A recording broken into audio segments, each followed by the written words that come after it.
Hello, language and life-loving friends, and welcome to Creative Teaching and Learning Ideas with Patrick and Gable. I'm Patrick, and this amazing gentleman is Master Gable. Today, we want to celebrate with you National Cat Lovers Month. Yes, that's right. December is not just the wonderful and glorious month of Christmas, Hanukkah, New Year's Eve, Learn a Foreign Language Month, but it's also National Cat Lovers Month. So, it gives us a chance to celebrate our beautiful and beloved cats. The ancient Egyptians were right because they said cats were magical, mystical, and wise beyond wisdom. And that's right, Mr. Gable? It's probably no secret to most of you that I think Gable is probably the best and smartest cat in the entire universe. However, I also believe that if you have a cat, or more accurately stated, a cat has you as their pet, you think that that cat is the best and smartest in the universe. And you should, because all cats, well, all pets, are truly remarkable creatures, and I think we can learn a lot from them. So we thought today what we would do is bring you 5 fantastic feline facts, and then tell you a few really cool stories about Mr. Gable here to celebrate National Cat Lovers Month. So let's get started.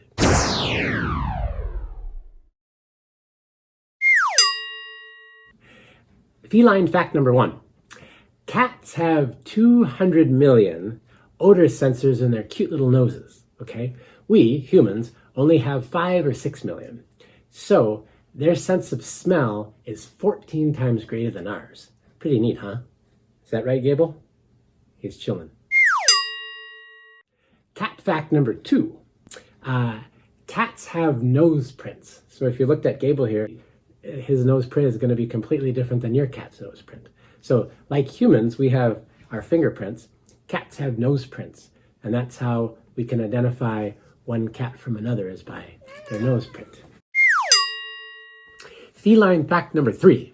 In 2004, some French archaeologists discovered that the oldest pet cat existed 9,500 years ago. And they found this on the beautiful island of Cyprus, which is just south of Turkey in the Mediterranean. I think this is really amazing because that even predates the Egyptian pet cats by some 4,000 years. Feline fact number 4. Believe it or not, and I'm not kidding here, but there was a cat who was the mayor of an Alaskan town for 20 years, okay? His name was Mayor Stubbs the Cat, okay? And there are actual bunch of articles online that you can read about Mayor Stubbs the Cat. Quite a unique individual. So finally, I can actually say that there was at least one honest and cool politician after Abraham Lincoln. Feline fact number 5. Master Gable is the coolest and smartest cat in the universe. In fact, I say Gable is a cat who's not a cat, and he's a human who's not a human. He's an anomaly. He is Gable the cat. Okay, so that last one might give you pause, wink, wink. That is, you might think that maybe your cat is the best cat in the universe, which I earlier said you should. But I'm going to give you some really neat, cool cat stories about Master Gable. And so, like a good philosopher, you can suspend your judgment until all the evidence is in, and then make your decision if he's the coolest cat or not. Okay?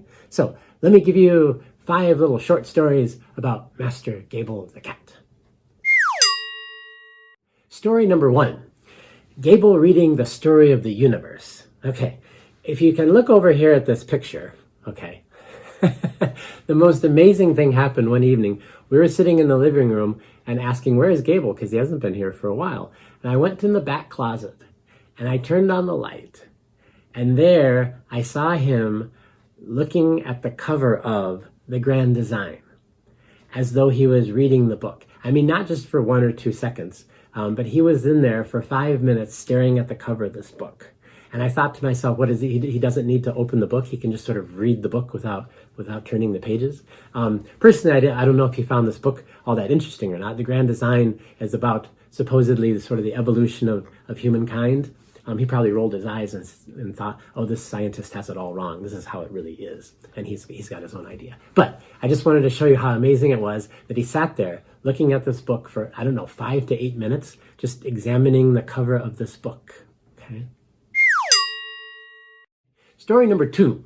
This one's really amazing. Gable's huge hint during hide and seek. Okay, one afternoon, I was playing hide and seek with our daughter, and I counted and she went and hid, and during the seeking process, I ran down the stairs, she wasn't there, I ran in the back, she wasn't there. I looked all over, and I actually came out in the living room, and Gable was looking out the balcony window, and I turned to him and I said, Gable, where's your little sister?